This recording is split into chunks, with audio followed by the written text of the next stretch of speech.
All right, it's 2:29, so just a minute to go. Everybody's getting into place and getting ready, and welcome to those who are joining us. Getting started very shortly.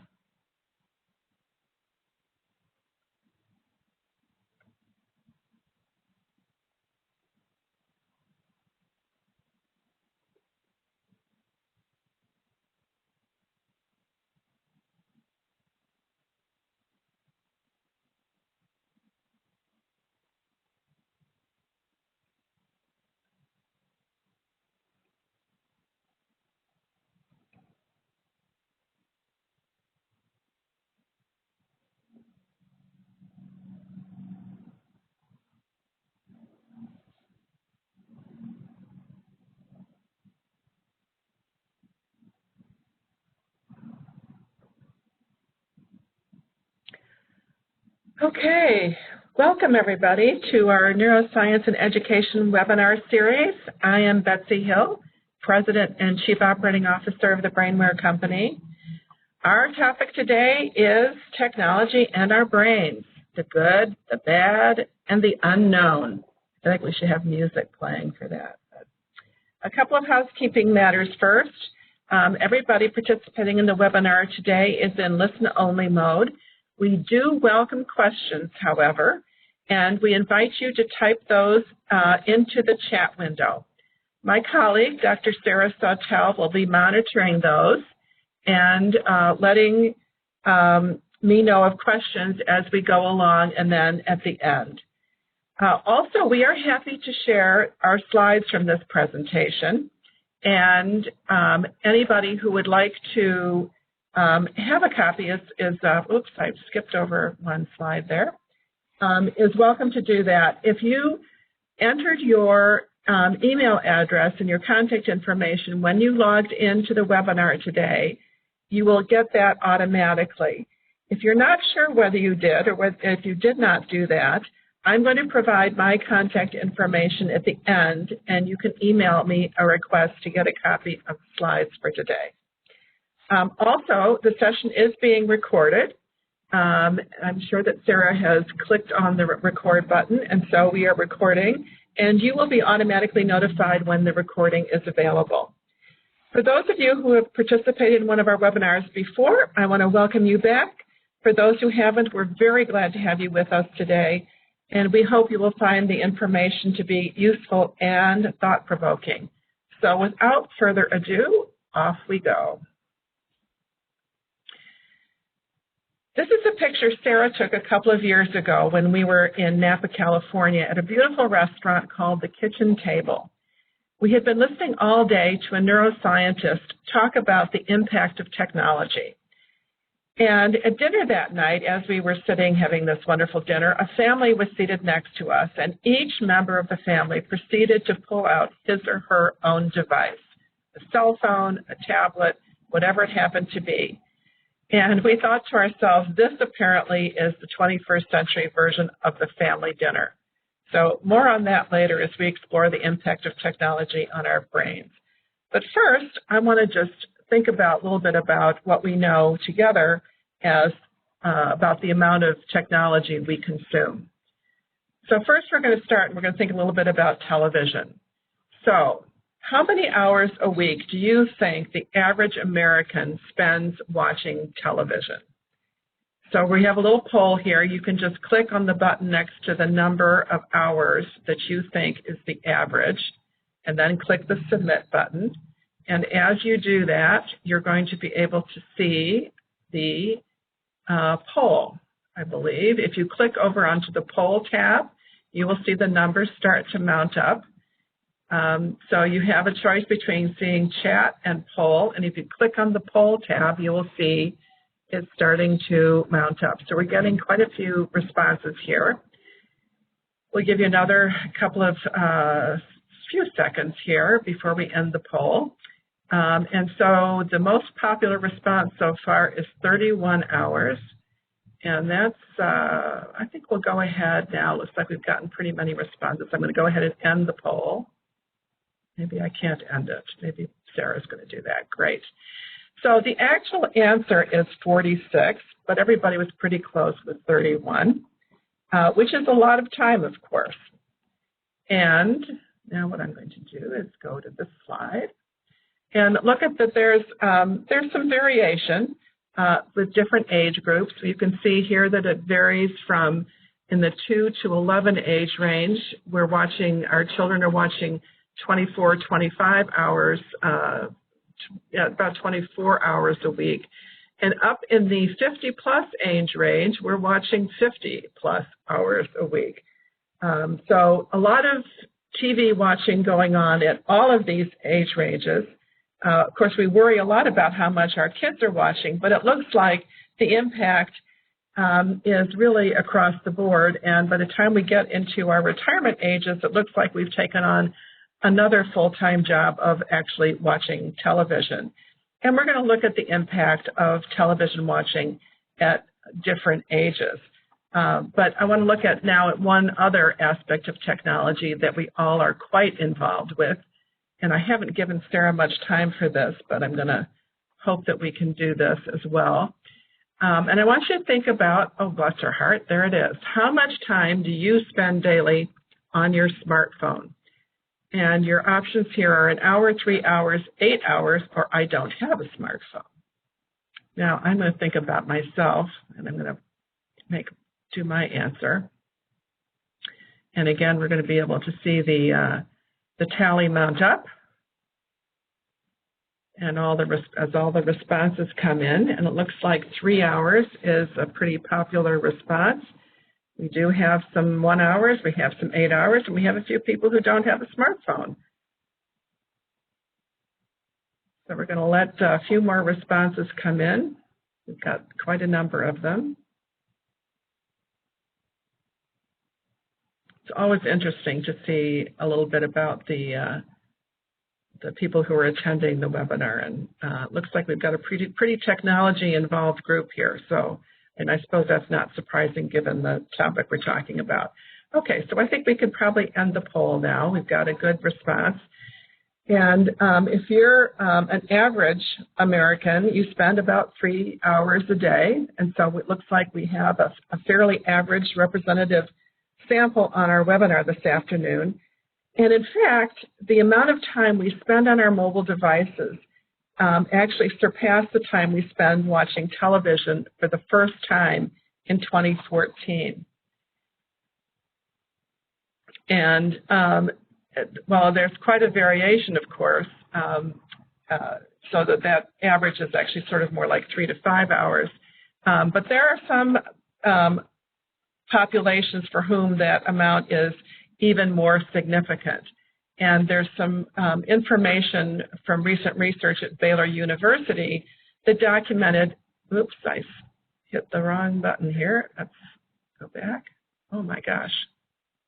Here, I've somehow gotten this way off mark here. Let me see this. I'm not sure how that all happened. Here we go.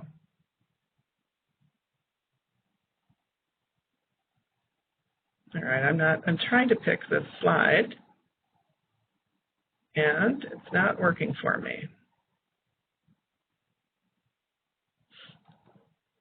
Okay, there we go. All right. Okay, so this is research from Baylor University where, I'm sorry for that flashing, I guess not sure why that's happening. Okay. At any rate, where they surveyed and actually monitored the usage of men and women on their campus and documented usage by women on their campus of an average of 10 hours a day on their smartphones and an average for men of 8 hours a day.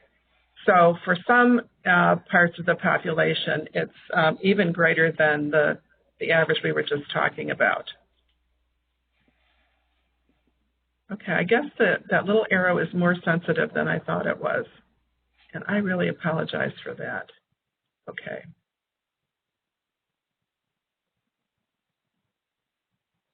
I have not perfected my skills at this. All right. So, my technology is causing just a small amount of stress for me today, but I'm going to get over that. So just looking at adults for a minute, so far we've talked about, something on the order of 6.5 hours of television, 3 hours plus on our smartphones, plus what we're going to find out is something like an hour of video games every day. And that adds up to 10.5 hours of technology, which doesn't even count our computers at home and at work. So when do we work? When do we sleep? When do we actually talk to each other? Well, it turns out that the use of multiple technologies simultaneously is one of the factors that also plays into this picture. And why is this? I am just having trouble with this, apparently.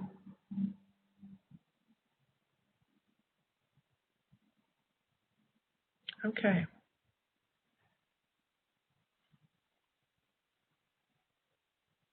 That also enters into this whole question of media consumption. And so this is our plan for today. We're going to talk about the good and the bad of television, the good and the bad of smartphones, the good and the bad of video games, and this whole question of multitasking, because we're obviously doing a lot of that. And then I'm finally going to end up with some recommendations that I think are really thoughts for consideration and things that I think are really supported by what I believe we understand from the science today. So I'm going to start off our discussion of television with this snapshot of how children spend their time. For the average child in the U.S., it involves a lot of screen time. This was researched by Dr. Douglas Gentile at Iowa State University. The average school-age child spends just about half an hour a week one-on-one with his or her father, and about 5 times that with mom. Reading seems to be about as popular as time with dad, but TV time is the clear winner. That's almost 4 hours a day. And that's consistent with the more recent reports from Nielsen that we saw earlier. If you add up all the screen time, it's the equivalent of a full-time job, 41 hours a week in this study. And that's plenty of time to get influenced by what's going on there, especially if you consider that, as one neuroscientist puts it, our brains become what our brains do. And clearly this is a lot of what our brains are doing is screen time. It also turns out that we as parents make it very easy for our children to spend time with TV. I wasn't really surprised when I first saw this to learn that older children commonly have televisions in their bedrooms. But I was surprised to learn that 30% of 3-year-olds do as well. My intention today really is to talk about both the good and the bad of technologies, but it turns out with TV, more TV usage really correlates mostly with negative outcomes, at least for children. Most of us, of course, have heard of the research regarding obesity and poor academic outcomes, so I'm not really going to belabor them. But there is some newer research that I find really worth highlighting, and so that's what I'm going to talk about next. One set of research took place at Seattle Children's Hospital, was published in the journal Pediatrics, and shows that there's a correlation between attention problems at age 7 and earlier exposure to television. In fact, in this study, an hour a day of exposure at ages 1 to 3 increased the risk of later attention issues, including ADHD, but not limited to ADHD, by almost 10%. And of course, strong attention skills are part of the cognitive infrastructure that we expect children to bring to our classrooms, and early TV watching undermines that aspect of their development, even if it doesn't amount to ADHD, but it also, of course, can. Even more recent research at the Ohio State School of Communication looked at another correlation. Preschool children with a bedroom television, and remember that that bedroom television is something like 30% of 3-year-olds, and then it goes up from there. So a lot of preschoolers do have bedroom TVs and have a lot of exposure. Do not do as well on tasks that depend on theory of mind. And this, I think, I just found this particularly fascinating and, of course, troubling. Theory of mind refers to our understanding that others have minds that are independent of our own. It's what helps us have empathy. It's what helps us to understand someone else's point of view. So developing a strong theory of mind is perhaps the most important fundamental in social cognition, and it's the basis for what we will call emotional intelligence when children get older. Now, the research did note that parent-child discussion of what was watched on TV did mitigate this effect and was positively correlated to theory of mind. So this interaction, the parent-child interaction, was very, very important in helping child identify characters as representing humans who have emotions and beliefs and intentions. So both of these studies dealt with the impact of TV at very early ages. And this brings up an important point. Whenever we're talking about the impact of TV, often we hear very broad generalizations in the media about TV or media violence or other aspects of technology. And it's one of the things that we sometimes don't do, but that is really important, is to pick that apart and really look at the effects of whatever it is, television or media violence or whatever, at different stages of development, because that is something where we're really going to see some differences, and that's what we're going to take a look at next. So we're going to take a look at something where the evidence suggests that young children had a significant amount of exposure to it between 1999 and 2004. We're not going to do a poll this time. I just want you to think to yourselves how you might answer this question. The top-rated television show for 3 to 4-year-olds from 94 to 2004, which is when this show was on the air. Okay, and the answer is Friends. I know. I thought it was Sesame Street or Mr. Rogers too, but in fact, this was the #1 rated show for that age group because small children were exposed to the show as their young parents watched it. Friends, for those of you who are not familiar with it, was a sitcom where the dialogue is really fast-paced. Friends sometimes support each other, or a lot of the time are undermining each other. A lot of sarcasm, quick comebacks, and the kind of impact is going to really depend on the child's developmental stage. So actually there were children of lots of different ages that were watching this, and sometimes with their parents and sometimes not. But with the 3 and 4-year-olds, that's largely what it was. So thanks to my youngest son, Andrew, we're going to have who's going to grace us with a few pictures from his childhood. We're going to talk about some different stages of development, what's important at those stages, and think about the degree to which a show like Friends might or might not have an impact. So if we think about early, very early childhood, infancy, between birth and their first birthday, some of the key developmental tasks for these very young children are being attached to their caregivers, developing regularity of patterns, transitioning from reflex to voluntary behavior. And of course, we can suppose that a show like Friends is probably not going to get in the way. As long as mom or dad is interacting with the child, is cooing and playing and all those kinds of things, the child is going to be pretty much oblivious to what's happening on the screen, and Friends is really not going to be very relevant. So we're probably not going to be terribly concerned about that. What's important to the child is going to be delivered anyway by those interactions with their parents. At the next stage of development, between about 1 and 2.5 years, that wonderful stage that we like to refer to as toddlerhood. Here's Andrew eating his big bird cake, speaking of Sesame Street. Key developmental tasks include curiosity and exploration, differentiating ourselves from the outside world, becoming more independent in our actions, being able to provide some self-care and feed ourselves, that kind of thing, and of course, learning of language. There's just an explosion of language acquisition during this time period.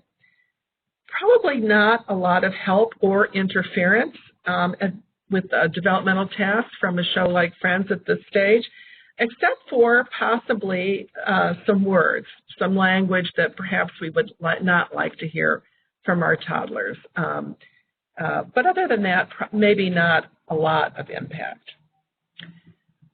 Now it starts to get more interesting.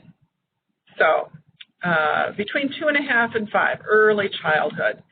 Some of the key developmental tasks here include learning behavioral control and compliance with external rules, learning emotional self-control, and understanding gender roles and starting to develop some of those stereotypes, which will, of course, become more nuanced later. Here is where I think we really can begin to readily recognize the impact. Think about gender roles portrayed in Friends and other TV shows that kids are exposed to, and think about how little emotional self-control some of the characters on shows like these exhibit. This was a Halloween costume that Andrew chose that particular year. I think the message about gender roles is evident. He had learned to identify at that stage with the typical male stereotype of the time.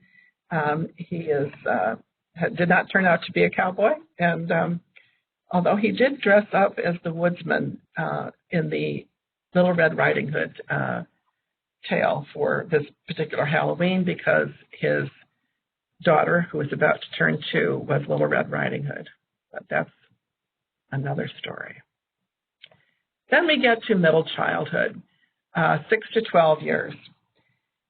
Learning to build loyal friendships, social rules and norms, understanding about what's important in real-world competence and the role of academic achievement, moral development, and consolidating self-concept, especially in terms of the peer group.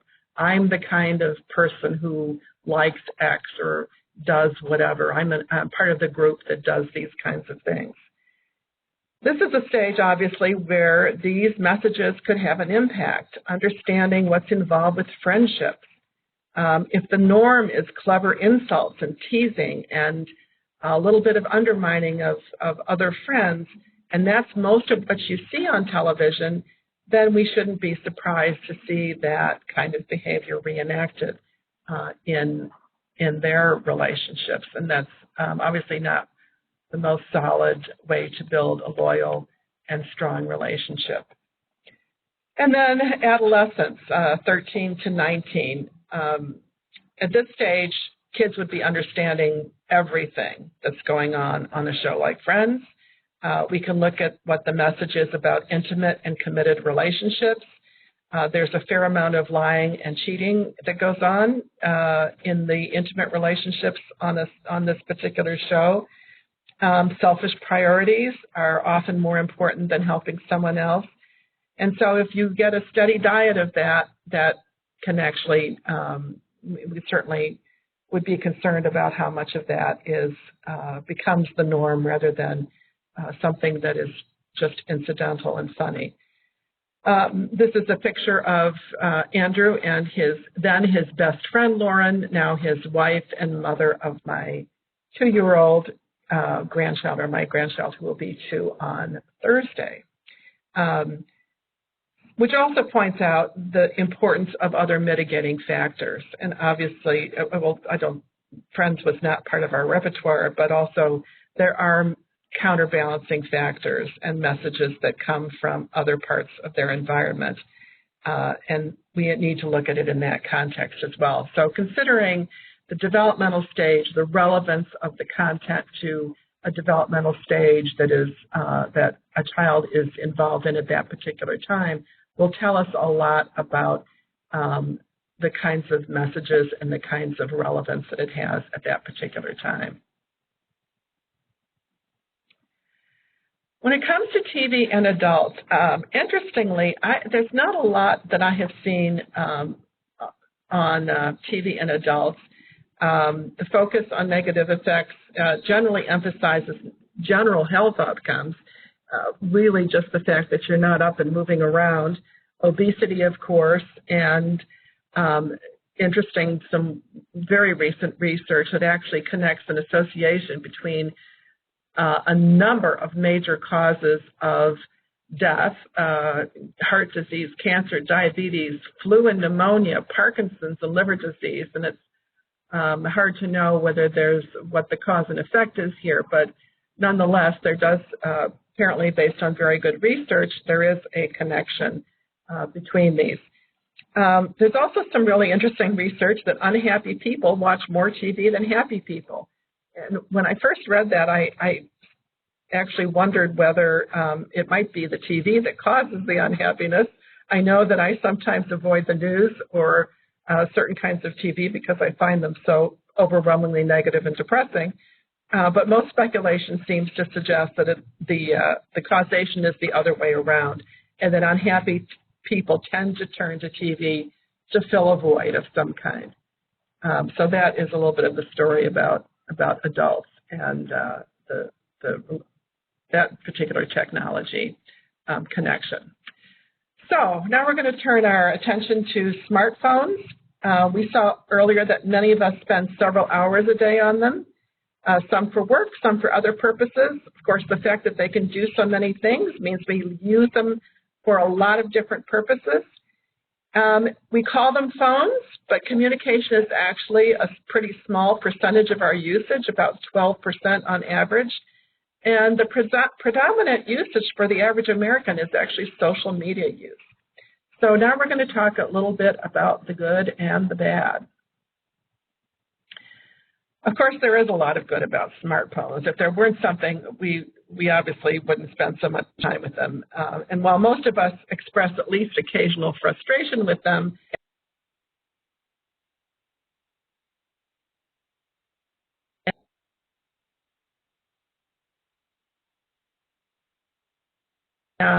to safety and all of those kinds of things. And for those like me who are old enough to remember days before them, just imagining yourself stuck in traffic on your way to an important meeting and not being able to reach somebody is probably just reason enough. Hey, Betsy, can you go back and do that slide again? At least I lost you for part of that. You totally went radio silent for part of that last slide. Oh, on this one? Yes. Thanks. Oh, okay. Okay, absolutely.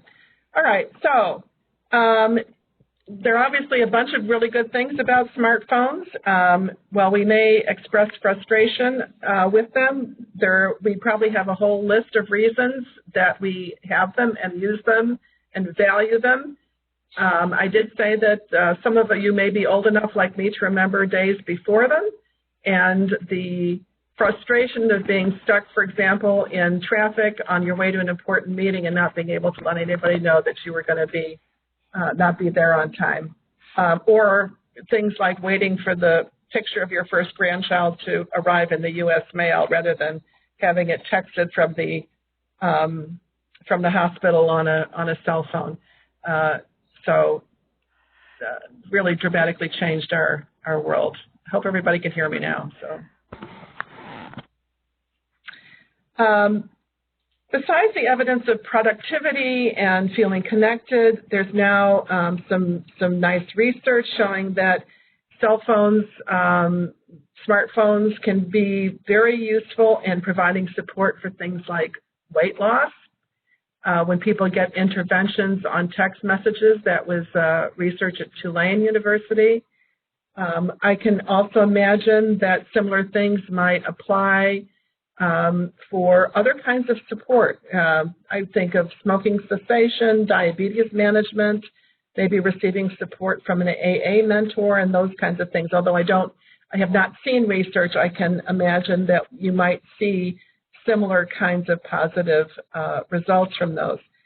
But along with the good, of course, there are some negatives. And I'm going to talk about 4 specific areas: stress, sleep, relationships, and distraction. And so we're going to take each of those briefly. Stress. Okay, so stress in our cell phones comes basically from 2 areas. One is that we just are so dependent on our cell phones or our smartphones We depend on them. We store a lot of personal data on them. We get anxious when we don't know where they are. If you even are thinking about what it's like if you lose your cell phone or you don't know where it is for a moment, we could measure small changes in sweat and heart rate and other physical signs of anxiety. Both teens and adults report significant stress when you can't check your email or text messages for a day. And I'm sure that all of us know people who respond to their email as if it was a phone, or will stop in the middle of a sentence to check a text message. And the other source of stress is that we feel we really need to be available 24/7. Is that instead of, okay, I'm in my car and I'm disconnected and nobody can reach me, now it's, okay, people can reach me anywhere I am. But it actually gets pretty interesting at this point, because it turns out that not everyone experiences this techno-stress from phones in the same way. And in fact, there are some different aspects of personality that play a role. Hey, Betsy? Yeah. There are some private chats coming through, but not all of them, maybe because of we want to make sure that the focus is on the presentation.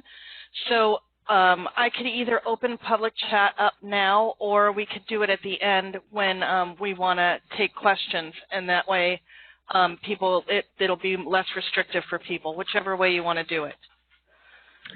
I think let's wait until the end, okay, because we want to make sure that it's not impacting the flow of the presentation. So yeah, people would just some be of you may be able to do us. it. I've gotten a couple, but I know there's a lot more people than I've gotten, so that's good. That'll work. All right. So please do stop and enter any questions you're having along the way to chat with Sarah, and she's going to be gathering those as we go along.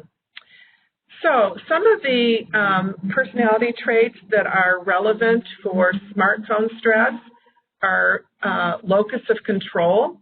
So the extent to which people think that their actions determine their rewards in life. Oh, I've got a typo there. In life, not is life. Or whether they think it comes from outside. Social interaction anxiety, whether people are more likely to depend on the internet for social networking, and then people who like to touch things and like to be constantly fiddling with the phone are also going to be impacted. And we're going to see some graphs here. At least I think we're going to see some graphs here. Here they are, that are look at this particular phenomenon. And this is research actually from Taiwan, where they looked at smartphones and then more traditional mobile phones, and a number of different, these various personality traits. So again, locus of control refers to the extent to which somebody believes that their actions determine how life turns out for them. And there are internals, that is, people who believe that they control what happens to them through their own actions, and externals who believe that what happens in life is largely determined by outside forces. And what they found is that externals, that is, the people who are worried about these outside forces, experience more stress than internals on either type of phone, and smartphones exacerbate that. So the logic here is, if you think that all of these outside forces are determining your fate and the outcome of your life, and you're constantly bombarded with messages that contain evidence of these outside forces, that is obviously going to have you experiencing more stress. Another trait that affected smartphone users and traditional users differently, and that was the general level of social interaction anxiety. And social interaction anxiety is defined as fear of being evaluated or scrutinized by other people, particularly when you're encountering a stranger in a public setting. So individuals with higher social interaction anxiety experience more stress than those with lower when they're dealing with their cell phones. And of course, that makes a lot of sense because of the degree to which we use cell phones for social media and other social interaction.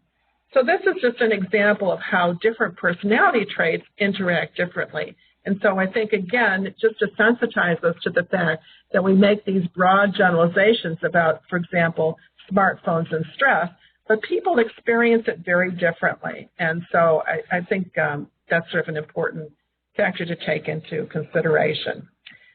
Now, cell phones and sleep.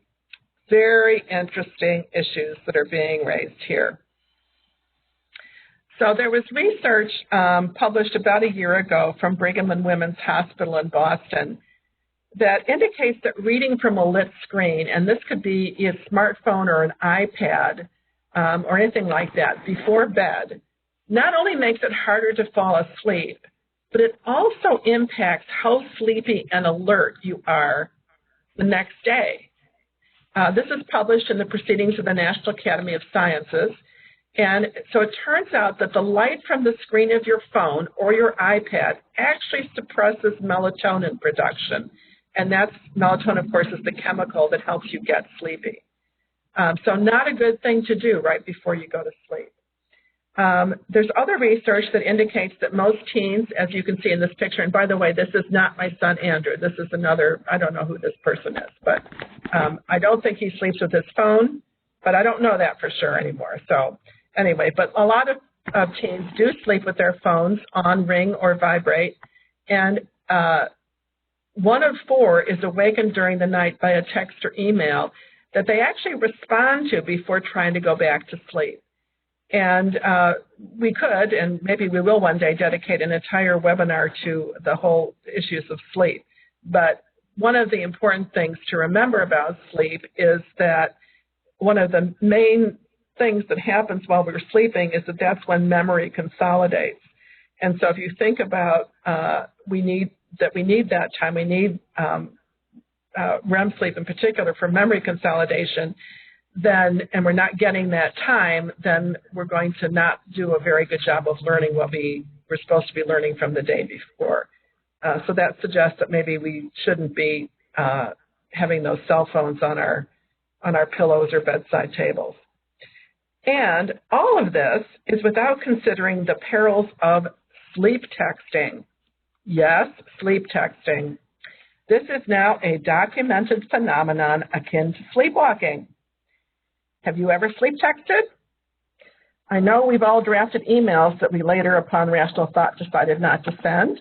And while I'd like to think that I'm always rational and measured, I wouldn't want to put myself in a position to justify a sleep text that I can't remember even sending. Well, since you can't remember when someone talks to you after they wake you up with the phone, that would probably be frightening. Yes, okay. So this is why I don't have my cell phone next to my bed. Yes, this is very, very true. So, and I won't be texting you either. That just makes sense. So, and I do expect we will be seeing some more research soon on this phenomenon, but that was a new one on me.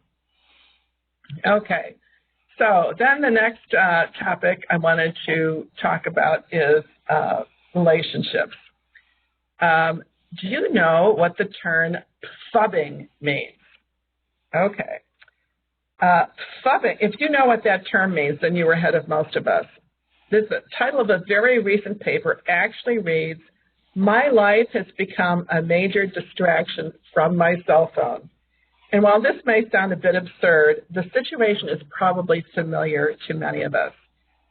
You're at dinner with your spouse or your fiance, your date, or even just a good friend, and their phone rings or they get a text message, and you get left hanging while they engage in a conversation with another person.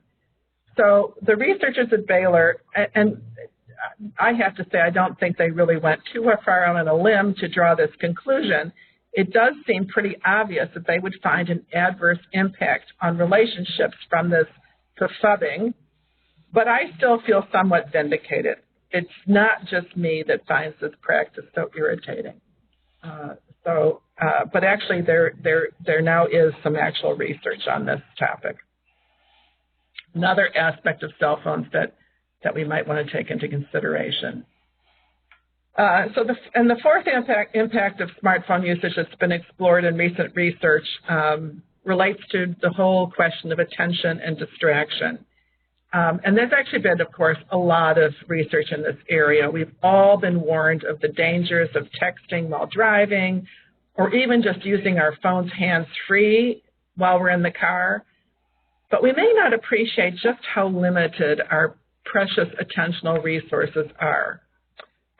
This is from research at Florida State University, where the scientists looked at the effect of getting notice of text messages or just hearing the ring of a cell phone call coming in, even though it wasn't going to be answered, on performance of a sustained attention to response task. So the participants had to, they were in a lab, and they had to push a button when they saw a number. And they were seeing a series of numbers, and every time they saw a number, they had to push this button. But when the number was 3, they didn't push it.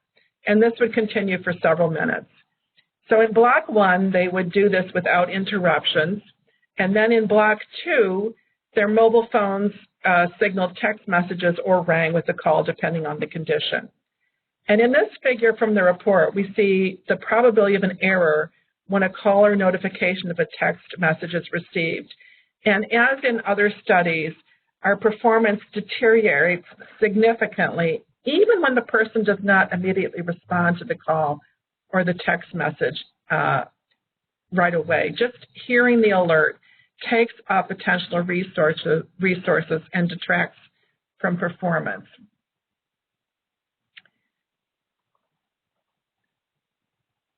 So we know a lot about the impact of what I'm now going to call task switching.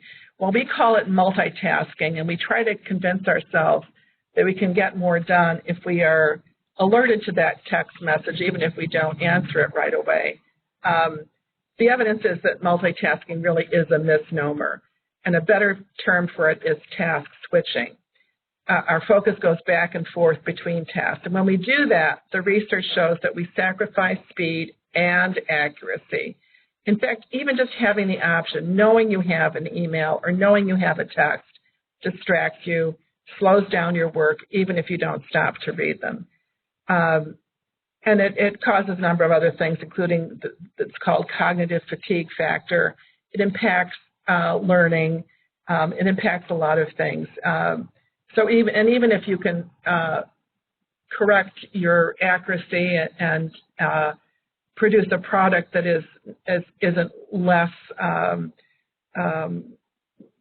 valuable, the quality can still be okay, but it still will take you much, much longer.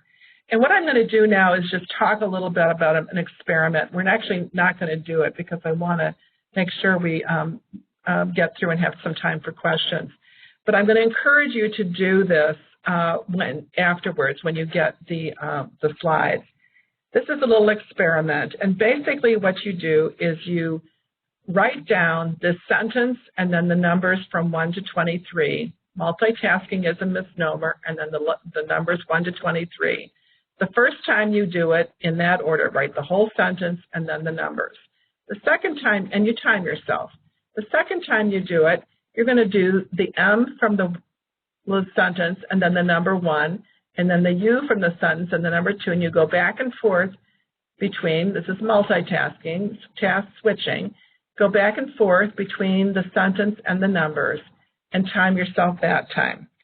And what will happen is, of course, it's going to take you significantly longer the second time, and my confident prediction is that you will also find that you may make some mistakes and you may feel more stressed when you do it.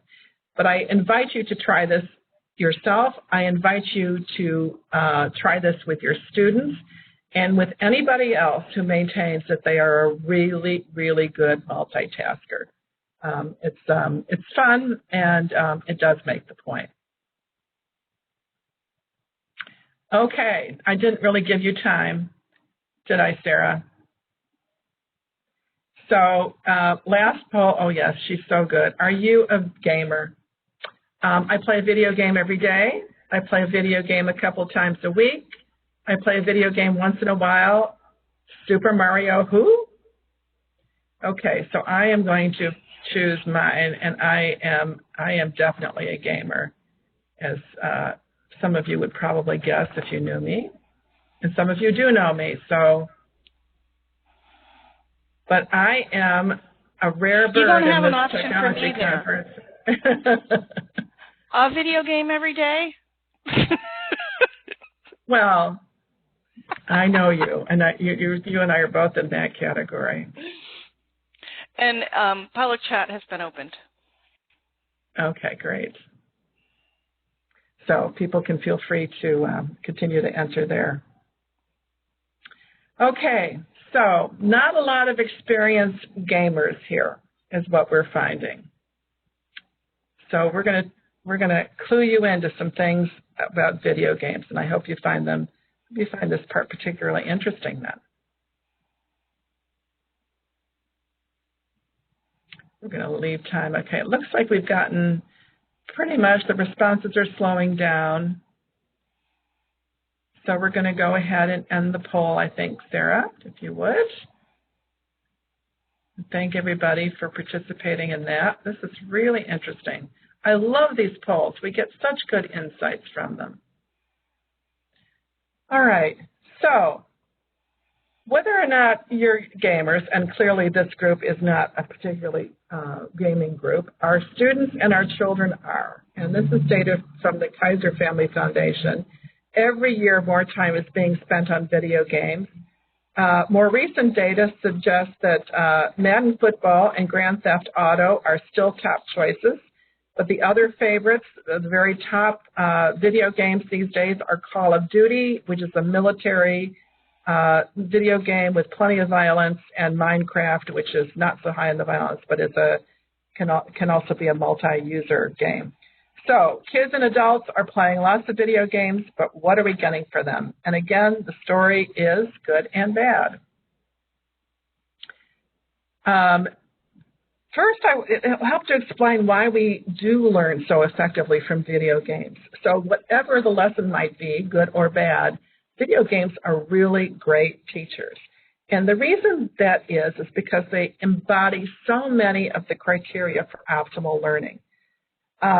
They have highly effective reward systems, both extrinsically, points earned, rewards of various kinds, and intrinsically, higher competence, self-esteem, the dopamine reward inherent in the brain's learning processes, the fact that they are sequenced, they're adaptable, have challenges for very different levels of learning.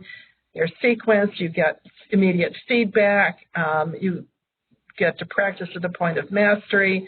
All of these things make them really, really great teachers. And they have been shown to be effective in helping have very positive learning effects in a variety of different areas. One of them is visual perception. This is research from Daphne Bavelier, who is a neuroscientist at the University of Rochester. And she has researched vision differences between gamers and non-gamers. And so gamers, in her definition, is someone who plays video games 10 to 15 hours a week. And that's not an extraordinary amount, but it is quite a bit. So one difference is demonstrated on this eye chart, where gamers are able to read, on average, 2 lines below non-gamers. So they're able to distinguish small details in a cluster of information.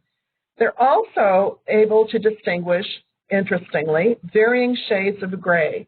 So this picture on the right, which is not actually a picture from her research, but it does give you an idea of the different shades of gray and depth of perception that would be characteristic of these differences. What they have determined is that gamers had better visual attention, better able to keep track of multiple locations, better at shifting their attention from one focus to another. So that's an area where greater improved perception, improved functioning has been shown by actual usage of video games. Here's some other areas. Top left, Ian Spence, who is a cognitive psychologist at the University of Toronto was doing research with gender differences and field of view and mental rotation, spatial reasoning, and viewing objects in 3 dimensions. In this study, students played action games and it had improvements in general, both for the participants as a whole, but particularly for female participants, interestingly, on field of view and mental rotations. The one on the top right is another one, same kind of area, spatial reasoning, where the students at Oregon State University performed better on after being trained on a spatial reasoning game than they did when they've been using a timed spelling game. And the way they showed this one was so interesting because what they did is they played the games and they performed a diversionary task of reading a non-scientific text, and then they read an explanation of plate tectonics. After that, they wrote an essay of what caused Mount St. Helens to erupt. And the action game players actually scored higher on facts of plate tectonics and in their essays than the spelling games player. And what the researchers believe is that the spatial reasoning training actually helped them visualize the spatial representations of the plate tectonics and transfer that to their understanding of the eruption of the volcano. The bottom one is one that's gotten a fair amount of attention. You may be aware of it. Laparoscopic surgeons were tested on standardized suturing skills, and the #1 predictor of those skills were how good the surgeons were at video games. The #2 predictor was how much they had played video games in the past. Each of those was a better predictor than the years of training and the number of surgeries that they had performed. So this was not unique to surgeons. Others have shown similar kinds of results with airplanes and drone pilots and those kinds of things. So video games can be helpful in training certain kinds of skills. Video games have also been shown to be useful in improving other cognitive processes. Dr. Sarah Abson, who is the Director of Special Education Programs at Damon College in New York, conducted a study of students with specific learning disabilities. In this study, students were divided into a control group and a study group and used a video game-based cognitive skills program called BrainWare Safari for 12 weeks. 90 is the level expected for a normally developing student on this particular test. And the students were much, much lower than that on the pre-test. And on post-test, the students who used BrainWare performed across the board near or even above the level of normally developing students on these areas like verbal working memory, short-term memory, and attention skills in those areas where they had deficits in advanced. So again, an example of the ability of a well-designed video game to train in specific areas of cognition, perception, and that kind of thing. So a lot of good to be gained from those kinds of programs. But not all video games are created equal, and those that are not designed to deliver specific benefits have some serious baggage. The major concerns about them center on attention and violence. And while we saw that well-designed video games can actually enhance attention skills, most commercial games don't have the requisite characteristics. And the evidence is that time spent with video games in general displaces time spent on other activities, and that it actually has a detriment to attention skills. In terms of violence, exposure to violent games is a risk factor for aggressive behavior. This does not mean that it's the only factor, but exposure to violent video games is a predictor of increases in aggression. Remember that there's a spectrum of aggressive behavior, from rudeness to physical violence, and it doesn't mean it's the only thing that causes kids to take guns to school or whatever. It's a much more complicated story, and there are many protective factors as well. But whatever you hear, there is clearly support in the research for a causal relationship.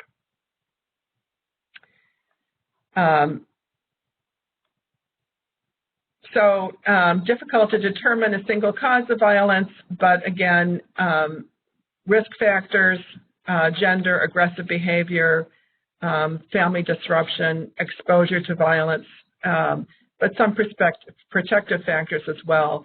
And involved parents is clearly number one on that, on the protective factors when we're looking at what can influence the likelihood of them leading to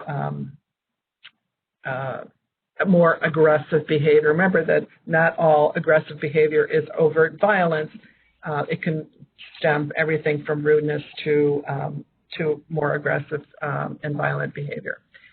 Okay, so just want to take a minute or two while people are getting their questions together and talk about what I think are some of the takeaways and recommendations that I see emerging from the research and the science that we've seen today.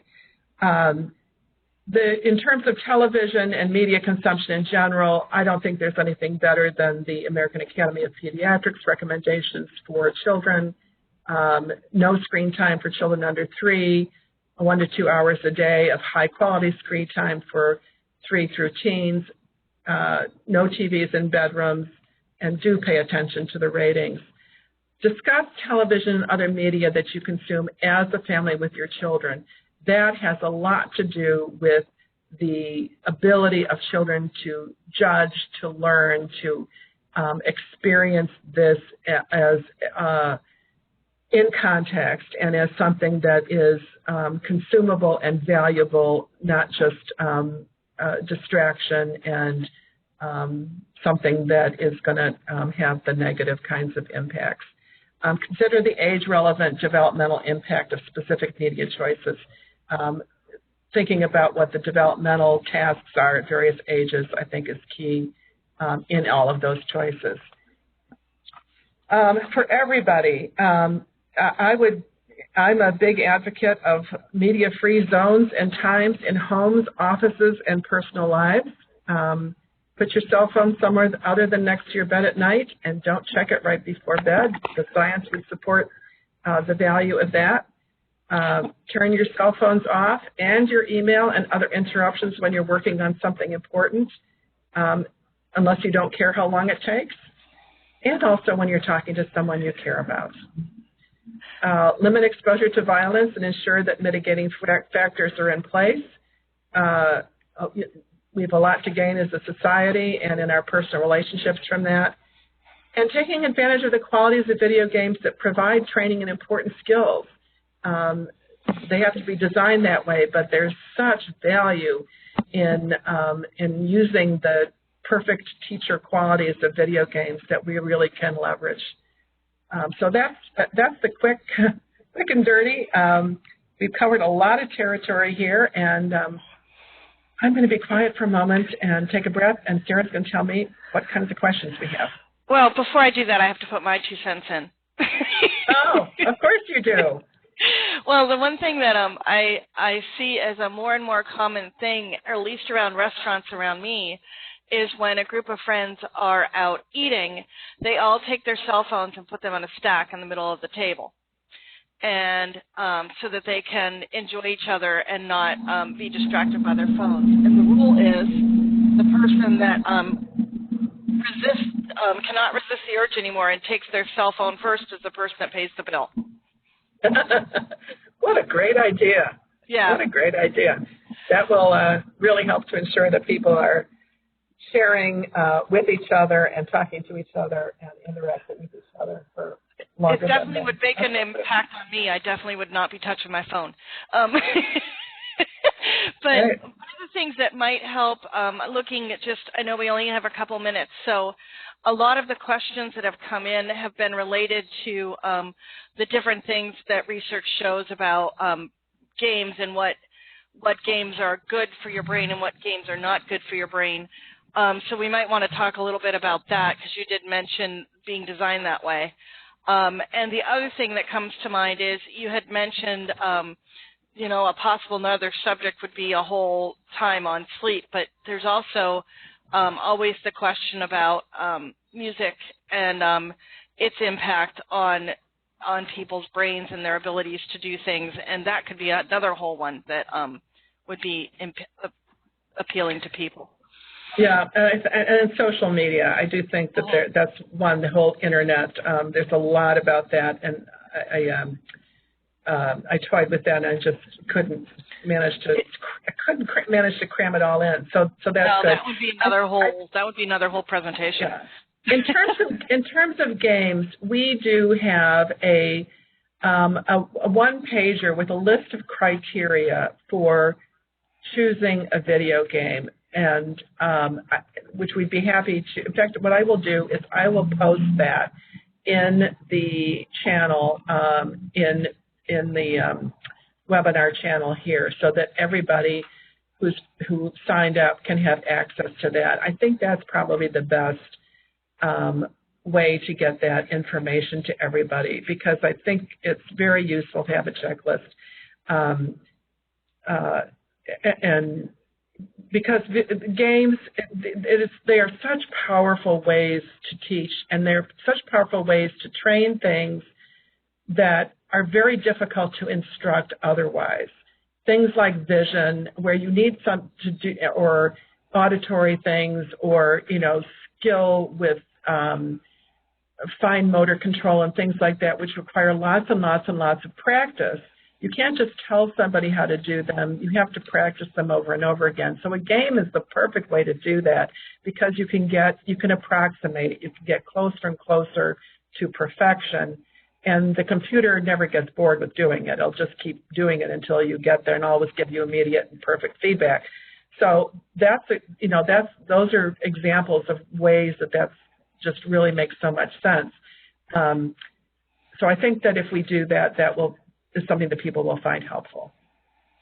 And that's a place that people can then put in their discussion and comment and all that kind of stuff, and versus a webinar where it's not really designed for that kind of interaction. Right. Yeah, and I think if people have suggestions of things they found useful and helpful, that's great. By all means, share them, because people are very hungry for that kind of information. And we will make some suggestions too. There are some great programs that are video games and video game format that are very effective, that have research underneath them, and that research that demonstrate that they're effective, and that measure up with all these key criteria.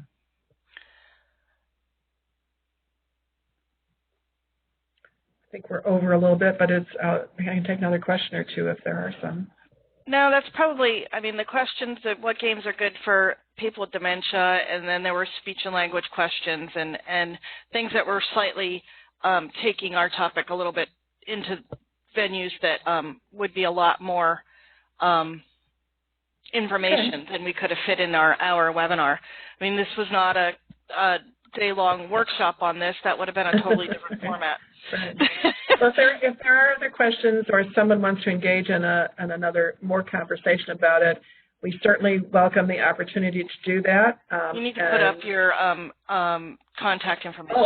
Oh, I absolutely do. Thank you for reminding me. No problem. And here we go. There we go. All right. Here we go. So here is my contact information. Please do email me for a copy of the slides. If, as I said before, we have your contact information already because you included it when you registered and or when you attended, then we can work from that. But otherwise, please feel free to just email me and we'll get that to you. bhill@mybrainware.com. So I really want to thank everybody for your time today. Time is a precious commodity, and when you share it with somebody, that really, we really appreciate that. We know how busy everybody is. I hope you found this useful and productive and interesting, and I hope you'll join us for another Neuroscience and Education webinar. The next one we have coming up is we're going to be talking about learning disabilities in December and how we can actually remediate cognitive deficits for individuals who have learning disabilities. So thank you again, everybody. Have a great rest of your week, and we'll look forward to talking to you soon. Thanks so much.